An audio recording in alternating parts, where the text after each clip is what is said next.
Setelah beberapa lama tidak aktif,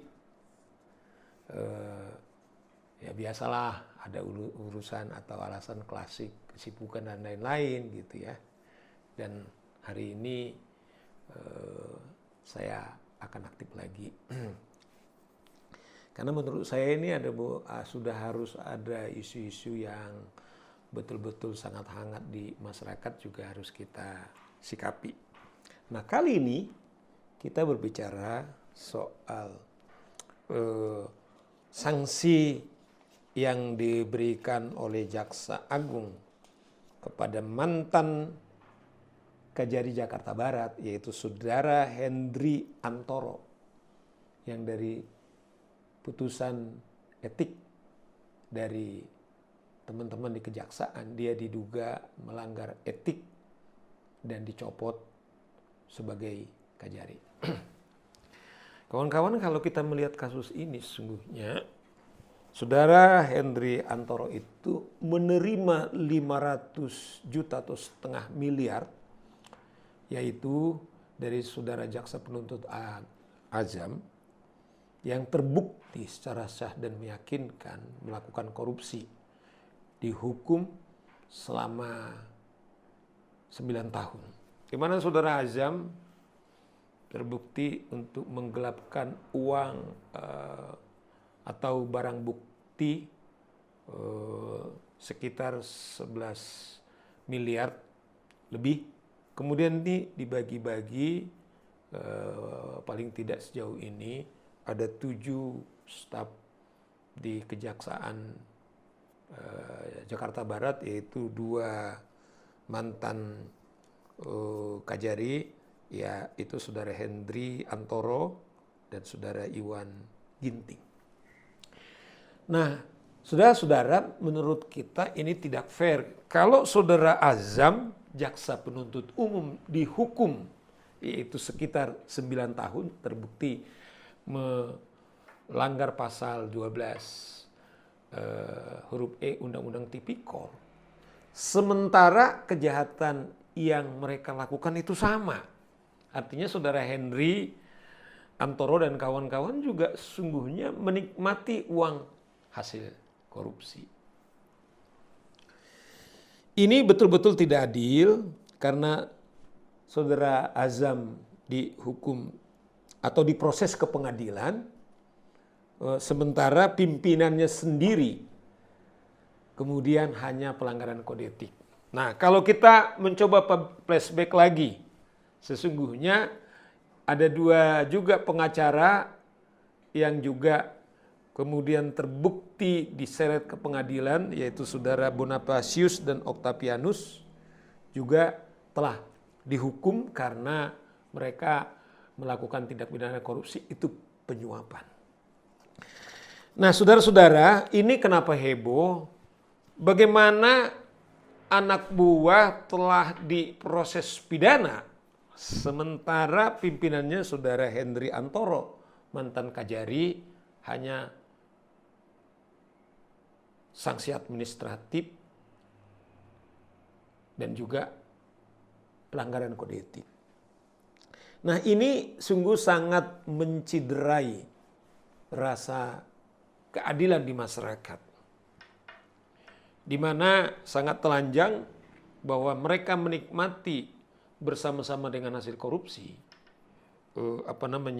sementara yang satu kemudian diproses pidana, sementara pimpinannya tidak. Nah, ini yang ada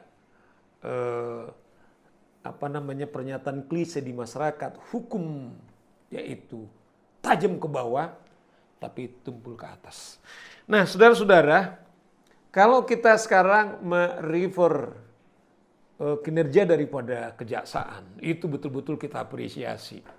Banyak kasus-kasus korupsi besar sekarang benar-benar itu dibongkar oleh teman-teman di Kejaksaan Agung. Saya sebutkan beberapa, mulai misalnya kasus Asabri, kasus Jiwasraya, kemudian kasus dugaan korupsi di Pertamina dan lain-lain. Ini benar-benar membuat kinerja daripada kejaksaan itu meroket, bahkan dalam beberapa survei di antara lembaga aparat penegak hukum sekarang yang paling dipercaya itu adalah teman-teman di kejaksaan. Yang selama ini, yang selalu kalau sekarang ini selalu mereka mendapatkan penilaian yang positif. Nah, oleh karena ini kalau ini dibiarkan, ini bisa mereduce kepercayaan daripada publik kepada kejaksaan. Saya juga terus terang sangat apresiasi kejaksaan dalam hal ini, maksudnya Kejaksaan Agung, di mana kasus saudara Jaksa Azam ini yang menyeret beliau ini adalah jaksa atau kejaksaan sendiri. Maksud saya bukan katakanlah lembaga penegak hukum yang lain, misalnya KPK. Itu membuktikan bahwa keseriusan daripada kejaksaan itu tidak diragukan. Artinya mereka betul-betul ingin membersihkan lembaga mereka. Sebab memang begini, kenapa secara moral katakanlah saudara Hendri Antoro ini misalnya kemudian tidak diproses ke peradilan atau tindak pidananya. Nah, misalnya Kapuspen mengatakan bahwa tindakan pencopotan itu sudah cukup berat. Karena dibilang tidak ada niat jahat di sana. Bagaimana tidak ada niat jahat? Orang putusannya sudah terbukti kok. Anak buahnya saudara Azam terbukti melakukan korupsi. Yaitu mengambil barang bukti. Yaitu mereka mengambil barang bukti daripada korban-korban. Coba bayangkan ada orang sudah menjerit, sudah menderita, kemudian simpanan mereka sudah menderita. Inilah yang diambil oleh jaksa penuntut umum ini. Nah, kalau dibilang sudah cukup berat, tapi problemnya adalah ini problem pelanggar tindak pidana. Ini jelas korupsi. Bahwa saudara Azam terbukti melakukan korupsi, uang yang sama juga yang dibagi-bagikan kepada saudara Henry. Nah, oleh karena itu adalah tidak masuk akal kemudian Kapuspen mengatakan bahwa dia tidak punya niat baik. Kalau dia adalah pemimpin yang baik, pasti mungkin bertanya, bagaimana seorang jaksa kemudian memberikan uang 500 juta dan sudah terbukti dalam sidang kode etik bahwa itu tindak pidana. Seorang Kajari loh. Saya kira itu sudah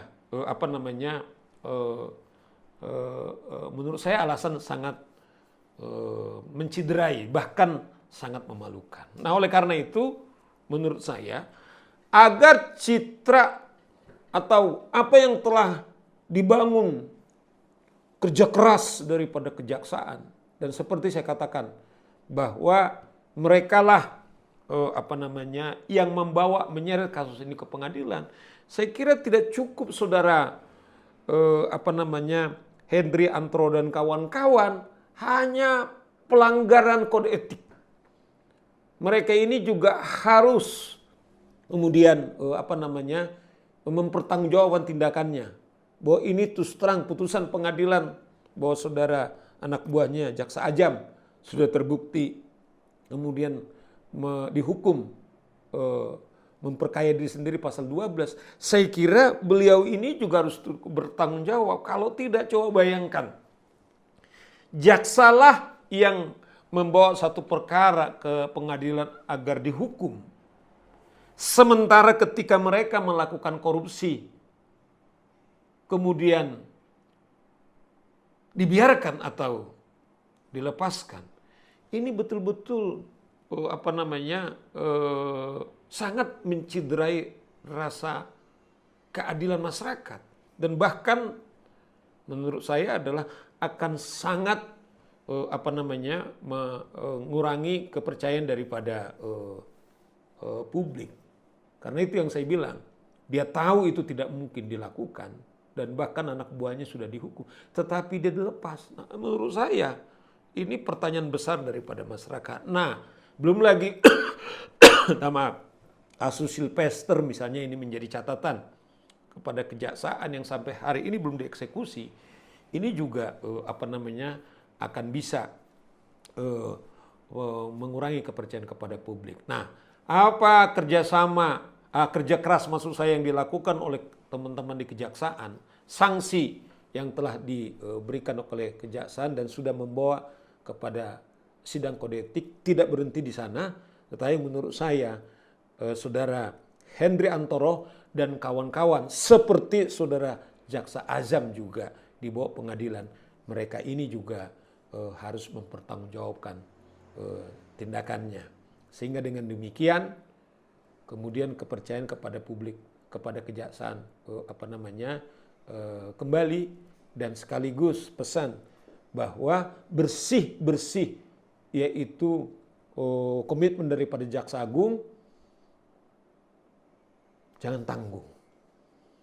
Daripada memelihara satu atau dua jaksa, masih banyak jaksa-jaksa yang lain yang yang bisa katakanlah menggantikan. Sekaligus juga ini juga menuntut rasa masyarakat. Kalau advokatnya sendiri juga yang melakukan penyuapan sudah dihukum 4,5, ada yang 4 tahun, bahkan dari segi undang-undang advokat dia sudah dipecat jadi advokat harusnya.